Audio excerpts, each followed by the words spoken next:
अस्सलाम वालेकुम मेरे प्यारे व्यूवर्स, क्या हाल है, कैसे हो, ठीक हो। यहाँ पे हम बना रहे हैं भिंडिया माशाल्लाह से।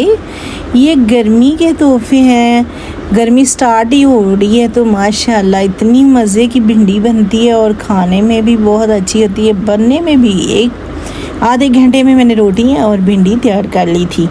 तो मेरी वीडियो आप सारी देखें, ठीक है, मेरे साथ रहिएगा। मैं आपको बताती हूँ कि 15 मिनट में भिंडी कैसे तैयार की जाती है और उस पर इतनी मज़ेदार टेस्टी, देखिए कलरफुल कितनी अच्छी लग रही है। तो ये टिप्स देखने के लिए आप मेरी वीडियो को वॉच करें, मेरे साथ रहिएगा। अगर पूरी वीडियो ना देखेंगे तो कैसे पता चलेगा। तो चलते हैं जी किचन में। मैं यहाँ पे किचन में आ गई हूँ। मैंने भिंडी को धो के पहले रखा था अच्छे से, तो फिर उसको कटिंग कर रही थी। यहाँ पे जी इसकी करेंगे कटिंग देखिए कितनी मज़े की है। तो यहाँ कटिंग करके फारिग हुई हूँ, प्याज वगैरह कट करके। साथ मैंने ले लिया 1-1.5 कप मैंने लिया ऑयल। उसमें मैं ऐड करूँगी भिंडी जो मैंने कट की है। कट ऐसे करनी है, ना लंबी ना छोटी, क्योंकि छोटी होगी तो वो टेस्ट नहीं आएगा, बड़ी होगी तो वो फिंगर कैसे लगेगी। ये फिंगर भी इसको कहते हैं, लेडीज़ फिंगर कहते हैं इसको। तो यहाँ पे जी भिंडी है जो उसको ब्राउन करने का भी एक, यानी कि फ्राई करने का भी तरीका होना चाहिए, क्योंकि इसको अगर प्याज में बना रहे हैं तो हाफ फ्राई करेंगे, इसको ज़्यादा फ्राई नहीं करेंगे। अगर ज़्यादा फ्राई करेंगे टेस्ट भी अच्छा नहीं आएगा और कलर भी अच्छा नहीं आएगा। तो यहाँ पे देखें अभी वो ग्रीन थी, हाफ मैंने की है ब्राउन भी, यानी कि हाफ फ्राई की है। तो अभी मैंने निकाल के भिंडी को साथ मैंने ऐड कर दिए प्याज। 1 किलो भिंडी थी, आधा किलो प्याज थे, और भिंडी जो है धो के कट करके 3 पाव रहेगी थी, तो उसमें मैंने ऐड किए आधा किलो प्याज।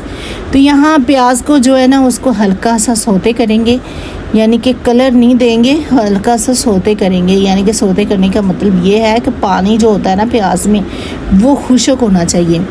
तो फिर इसमें मसाले जाएंगे। साथ में बना रही थी रोटी, भिंडी के साथ रोटी घर की हो तो फिर ही टेस्ट आता है। तो मैंने कहा चले मैं घर की रोटी भी साथ साथ बनाती हूँ, क्योंकि गैस जल्दी चली जाती है। तो अगर हांडी पहले बना लें तो वो टेस्ट भी नहीं होता और दिल नहीं चाहता। ताज़ा हांडी बनी हो साथ हम बनाएंगे रोटी तो फिर मज़ा आता है। तो यहाँ पे जी दार चीनी 1 चम्मच, रेड चिली 1 चम्मच, हल्दी 1 चम्मच, ज़ीरा पाउडर 1 चम्मच, धनिया पाउडर 1 चम्मच, ये मैंने ऐड कर दिया है।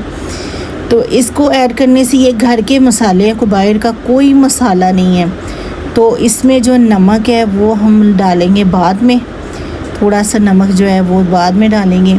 तो यहाँ पे साथ साथ रोटियाँ तैयार कर रही थी, साथ साथ हांडी बना रही थी, साथ साथ वीडियो बना रही थी। गाइस चेक करो ज़रा, आधे घंटे में मैंने रोटियाँ भी बनाई और मैंने जल्दी से मैंने भिंडी बना ली। तो ऐसे स्पीड से काम किया करो, बिस्मिल्लाह करके किया करो और दूसरी साथ पढ़ा करो, तो फिर जल्दी काम होता है। मैं तो ऐसे ही करती हूँ, साथ दूसरी पढ़ती हूँ, साथ मैं काम करती हूँ। तो यहाँ पे जी जो भिंडी मैंने फ्राई करके रखी थी, मसाले भून चुके हैं, तो अभी उसको ऐड करके साथ हम जो है ना भिंडी डाल दिए और टमाटर, हरी मिर्चें डाल के इसको रखेंगे दम पे। साथ जो 3-4 रोटियां रहती हैं वो हम बना के फारिग हो जाएंगे, उतनी देर में भिंडी भी रेडी होगी। तो ताज़ा साथ सलाद तो बहुत मज़ेदार गरम रोटियों के साथ पेश करेंगे तो मज़ा आएगा जी। यहाँ पे जी हमने डाल के इसको रखना है 10 से 15 मिनट के लिए, यानी कि 10 मिनट के लिए रखेंगे दम पे। तो 7 रोटियाँ उतनी देर में पक जाएंगी। आधे घंटे में काम सारा कंप्लीट करके मैं फारिग होगी। तो यहाँ पे देखिए माशाल्लाह दम जो आ चुका है, भिंडी रेडी हो चुकी है। अगर आपको वीडियो मेरी अच्छी लगती है तो प्लीज़ मेरी वीडियो को सब्सक्राइब करें, लाइक करें, शेयर करें, दोस्तों में शेयर करें। कोई ज़ोर नहीं लगता, कोई पैसे नहीं लगते। इतनी मेहनत से बनाई हुई वीडियो अगर आप लाइक शेयर नहीं करते तो क्या है, दे के यार ऊपर चले जाते हैं। तो प्लीज़ कमेंट किया करें, बताया करें कि आपको वीडियो कैसी लगी है। नई टिप्स देने के लिए हम खड़े हैं, तो आप ज़रूर बताएं। आपको ये पता होना चाहिए कि चीज़ बनाने का एक तरीका भी होना चाहिए। अगर तरीका पूरा नहीं देखेंगे तो कैसे पता चलेगा। तो हम मिलते हैं आपको नई वीडियो के साथ, अच्छी वीडियो के साथ। तो प्लीज़ अपना ख्याल रखना, इंशाल्लाह दुआ में याद रखना। कल मिलते हैं नई वीडियो के साथ। अल्लाह हाफिज़।